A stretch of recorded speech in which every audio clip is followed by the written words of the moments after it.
Tenang lo.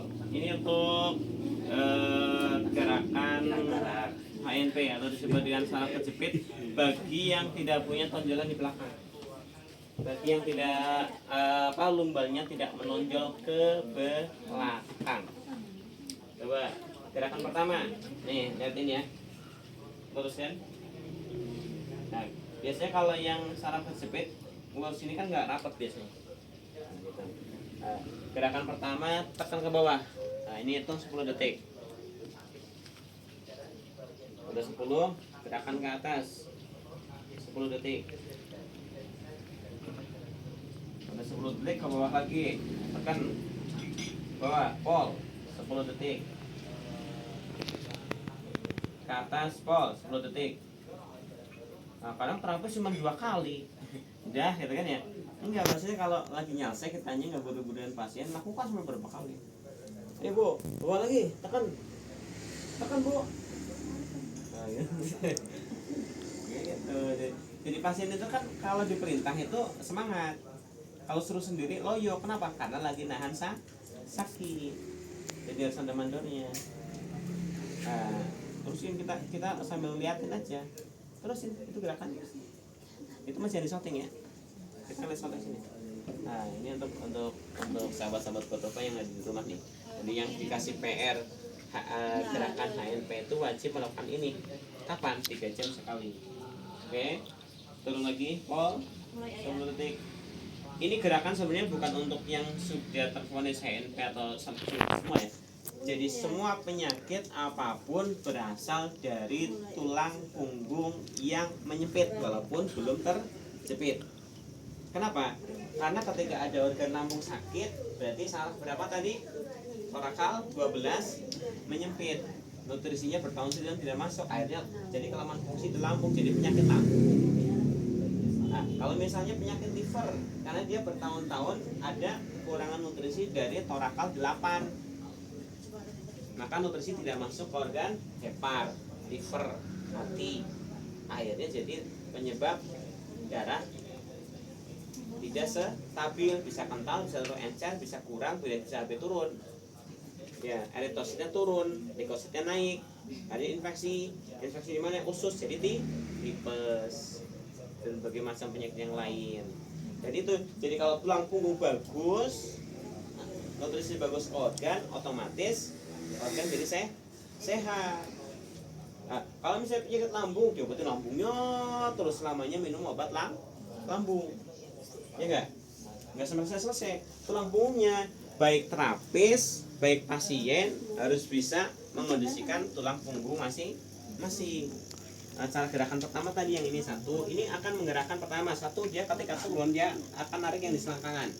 Nah, selangkangan ini dia fokusnya titiknya ada di sakrum 1. Nah, ketika dia naik ke atas, ini atas, dia akan narik di sakrum 1 sampai 5.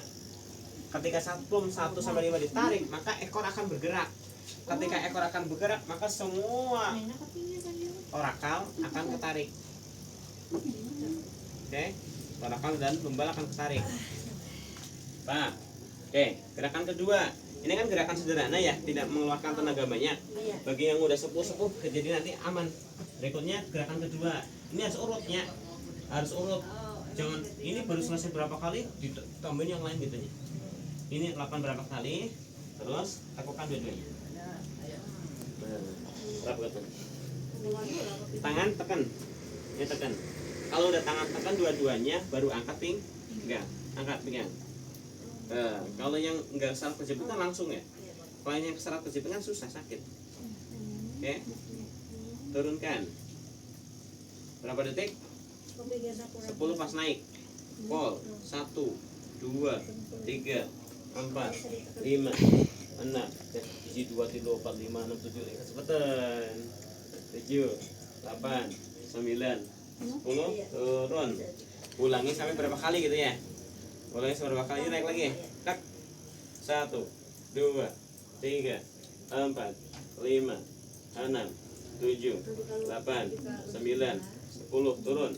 Nah, habis itu ini gerakan kedua. Gerakan kedua kan? Jadi gerakan yang pertama tadi kan? Sekarang masuk gerakan ketiga, luruskan. Masuk gerakan pertama dulu, tekan ke bawah. Oke, jadi setiap satu gerakan yang kedua atau ketiga atau keempat kembali ke gerakan pertama. Naik ke atas, pull. Oke, ini kalau untuk perenggangan, misalnya ada orang penyakit liver, bisa nggak? Boleh nggak? Boleh nggak? Boleh kan? Kenapa? Alasannya? Karena nutrisi organ dari punggung. Loading lagi. Oke, gerakan berikutnya. Ya, belum ada perintah. Nah, gerakan ketiga ya. Gerakan ketiga kemana? Ini tekuk. Tekuk satu. Kalau ini tekuk, kepala nengok kemana? Kiri. Ya, kalau kaki kiri yang ditekuk berarti kepala nengok ke kiri. Tengok kepala kalau nengokin. Gitu. Yang naik tangan mana? Tangan kanan. Taruh di mana? Di lutut. Oke, terus ini bukan di atas ya, tapi di samping. Karena dia mau menekan ke sebelah, tekan ke sebelah pol sampai menempel lantai. Pol sampai lututnya menempel ke sana. Kepala sana. Oke. Tahan. Sampai 10 detik.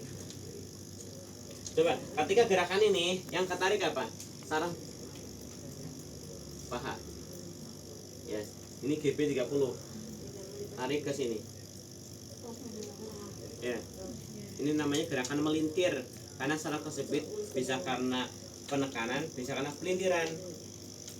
Bisa karena penekanan, bisa karena pelintiran. Ulang lagi, saraf tersebut bisa karena juga karena ini lagi dipelintirkan. Nanti hasilnya sama dengan yang gerakan itu tuh hasilnya.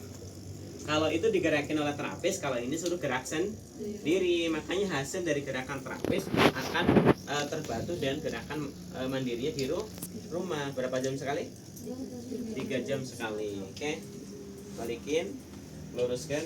Sekarang sebelahnya, kepala kemana? Nah, jadi kepalanya dulu, jangan tangannya dulu ya.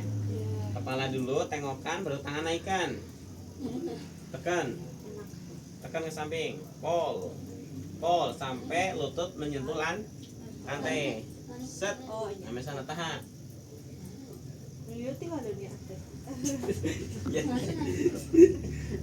Nah, coba kita lihat ketika gini, kan tertarik ya ini ya. Ya, ini enggak kan? Ini enggak kan? Ini enggak ketarik kan? Yang ketarik yang ini kan? Ini saklum nih, saklum ya. Ini apa? Atas saklum apa? Lumbar, lumbal boleh lah. Lumbar. Oke, hitung 10 detik, luruskan. Nah, kalau luruskan gerakan kemana? Gerakan satu kan ya? Gerakan awal lagi. Tuh, ini udah mulai menceng-menceng. Tadi nggak menceng ya? Jadi menceng-menceng. Kenapa? Berarti ada pelintiran di sana. Nanti akan bagus lagi ya kalau udah sering. Ke atas, ke bawah,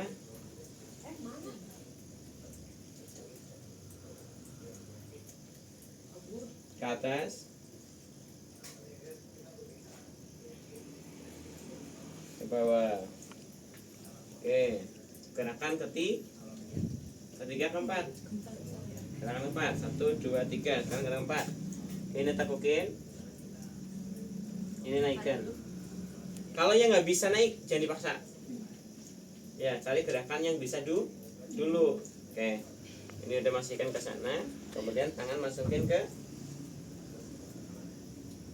Nah, masuk sini, coy. Oh, berarti belum bisa dia. Tadi itu boy kita. Iya. Lihat. Ini ada di lipatan lutut ya. Bukan di bawah sini ya. Soalnya kalau di bawah sini nanti kurang narik ini. Jadi harus di bawah lo. Lipatan lo lutut, kakinya tekukin. Tujuannya apa? Kalau dia lurus dia nggak bisa naik. Tapi ketika tekukin dia akan narik sini. Narik, kemudian ditarik sama tangan. Tarik dulu sampai tangan, tahan, baru kepala naikkan. Nah, ketika kaki naik, ekor gerak. Tapi kalau kepala tidak naik, ekor diam. Ini enggak? Nah, ketika ini naikkan, dia udah bergerak sedikit, kepala naikkan, dia akan keluar.